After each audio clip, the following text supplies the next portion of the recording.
Hello and welcome back to another video. So this is the third video related to plasmids. First was related to plasmid isolation with VIVA questions. Then second was related to plasmids, completely explained the concept, types, some examples, plasmid vectors, etc. And this is the third video on plasmids, that is plasmid curing. Okay, so we will be studying about this term. What is it? Right, so if you haven't subscribed to my channel, then please subscribe and do share my videos with your friends, and please recommend them to subscribe to my channel. It helps me a lot. Okay, so without wasting any time, we will start with the plasmid curing. Okay, so what do you mean by plasmid curing? That is the question here. So before that, we will just revise what are plasmids. Okay, so plasmids are defined as extra chromosomally replicating molecules of DNA. Okay, so other than chromosomal DNA, there is a extra chromosomal entity present which is known as plasmid. They have the self-replicating origin, so they are not dependent on the chromosomal DNA. We know that. Okay, and plasmids are used in molecular biology for cloning and other purposes, so they are very important and they are widely studied. So plasmids are also known to harbor some important genes, right? Like resistance to antibiotics or metals, then catabolic pathways such as lactose utilization and degradation of hydrocarbons, then biosynthesis of certain antibiotics, etc. So these are some important properties that plasmid it gives to the host cell. Okay, so that is why these plasmids are widely studied and they are even clinically important. So some plasmids are stable and they can maintain through successive generations by being partitioned to each daughter cell during cell division. This allows each cell to receive at least one plasmid copy. Okay, so this was short about plasmid. Now we will see what is curing. Okay, so curing, it simply means elimination of plasmid from bacterial cell. So that can be spontaneous or that can be induced. Okay, so we will be studying about that. This is a small topic, so the video will not be too lengthy. So I suppose this helps you out for understanding this concept, right? So when working with some plasmid containing bacteria, it is often desirable to obtain a plasmid cured derivative. This allows a direct comparison to be made between plasmid containing and plasmid cured cells. Okay, so I will explain this point by giving you an example of antibiotic resistance. Okay, so say if you have a clinical isolate which is antibiotic resistance. So if you want to know that the antibiotic resistance is plasmid mediated or not, you need to do plasmid curing. So before that, you need to ensure that the isolate it has plasmid. So you need to do plasmid isolation, and if you get plasmid, if you get the band for plasmid in gel electrophoresis, then it confirms that the isolate contains plasmid. So you will do plasmid curing after that, and you will again check that the isolate is able to grow on antibiotic or not.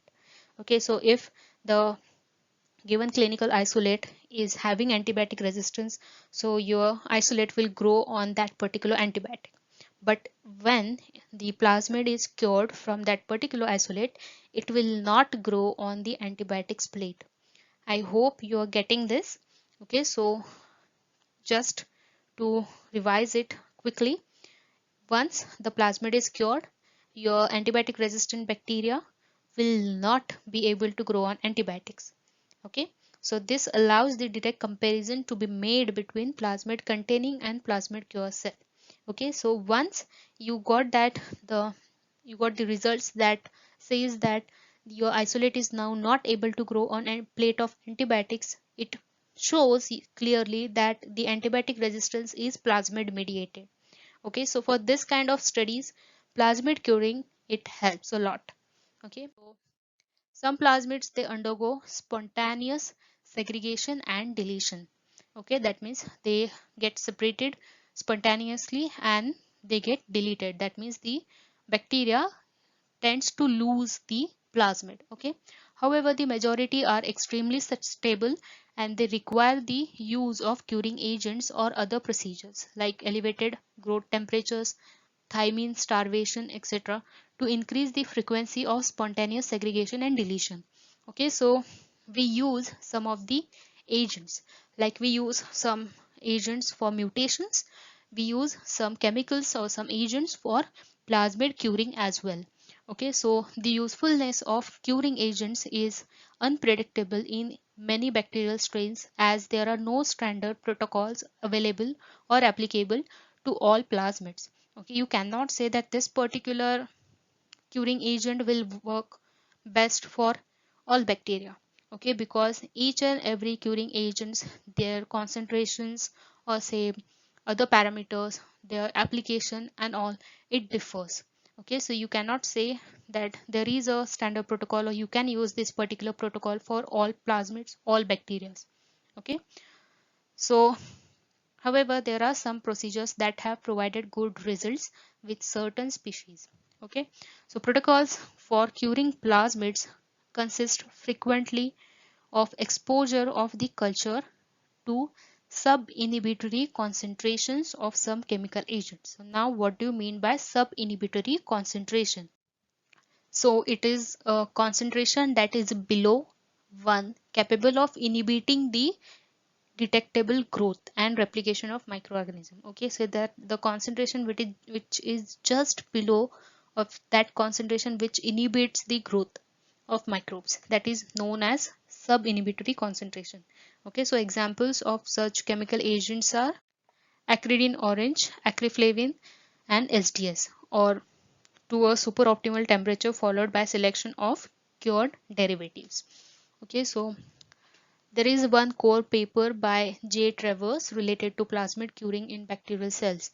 Okay, you can refer that, and there is a nice table given in which there are some examples of curing agents given and their mode of action. I had also listed that in this video for you, but if you want to read more or you want some details related to each of the curing agent, then please go to Google and search that reference paper and you can read that. Okay, so next is the DNA intercalating agents such as acridine orange and ethidium bromide are the most commonly used because they are found to be effective against plasmid in a wide range of genera. Okay, so we will see of these in that table.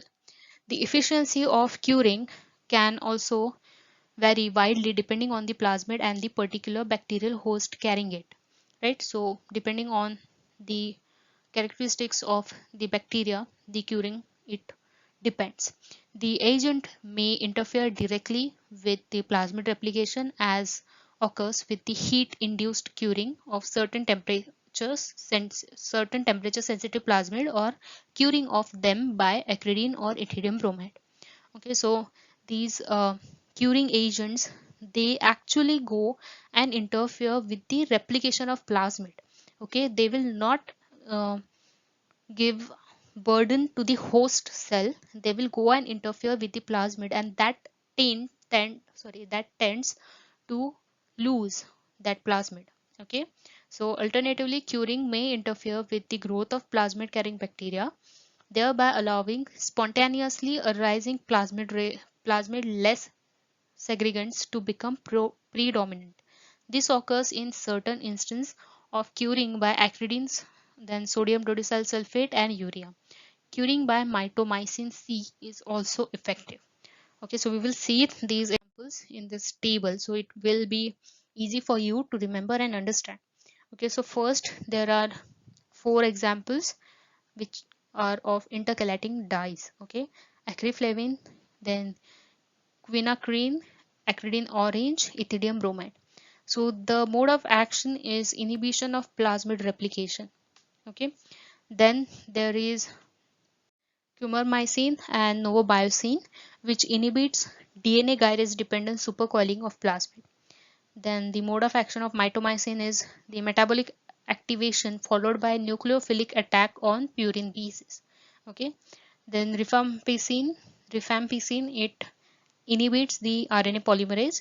SDS, which is sodium dodecyl sulfate, so it acts on the plasmid containing cells, and they are possibly more sensitive towards SDS because plasmid specified pili on the cell surface. Okay, because of these pili which are present on the cell surface, the plasmid containing cells are more sensitive and they tend to lose the plasmid once they come in contact with HTS. Then there are spontaneous plasmid loss. So plasmid less segregants arise during replication and partition. Sorry, there is spelling mistake here. Or partition to the daughter cells. Okay, so during partitioning system, it can happen that while cell division itself, the plasmid is lost. Okay, so the daughter cell is now plasmid less. Then elevated growth temperatures, it is also used as one of the curing agents. Their mode of action is complete or partial deletion of plasmid. Okay. Then thymine starvation, this is used only with thymine requiring auxotropes. Then because these auxotropes, they require thymine for their growth, so if thymine is not given, not provided for a longer period of time, then the plasmids, they will lose. Bacteria will lose these plasmids. The next is protoplasm formation and regeneration. Mode of action is may cause loss of certain plasmids. Okay, so it is not clearly known, but it is just stated that they may cause loss of certain plasmids.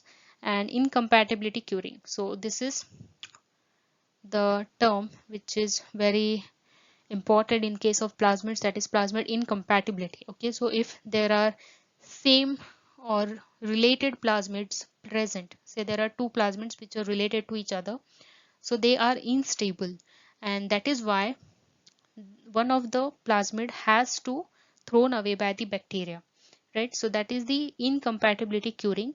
So plasmid incompatibility in the same cell will cause to throw that plasmid out of the cell. Okay, so this was about some examples, and the paper that you can refer is Plasmid Curing in Bacteria by J.T. Travers in 1985. Okay, so you can search for this reference paper and you can have more details related to these curing agents. Okay, so this is very generalized plasmid curing procedure given by J.T. Travers. This is given in that particular reference paper. Okay, so overnight growing culture means the bacterial growth in log phase is required, that is used to inoculate a series of culture flask or test tube containing nutrient broth and appropriate growth medium amended with a range of curing agents. Okay, so with different concentration of particular curing agent, you can do this experiment. So you required a log phase culture and you required nutrient broth or any appropriate medium which is necessary for that particular isolate. You can use that. Then these cultures are incubated overnight or longer if necessary at the optimum or otherwise appropriate growth temperatures for the particular strain under investigation.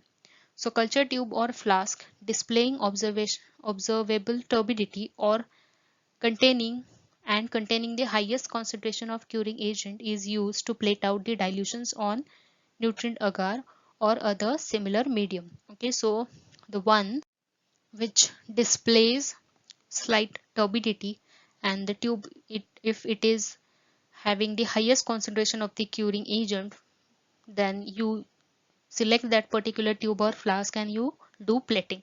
Okay, so individual colonies can be replica plated or we can say patch plated to a selective agar medium to screen for the loss of plasmid encoded traits. Okay, for example, metal sensitivity or antibiotic sensitivity, and or individual colonies can be tested for plasmid loss using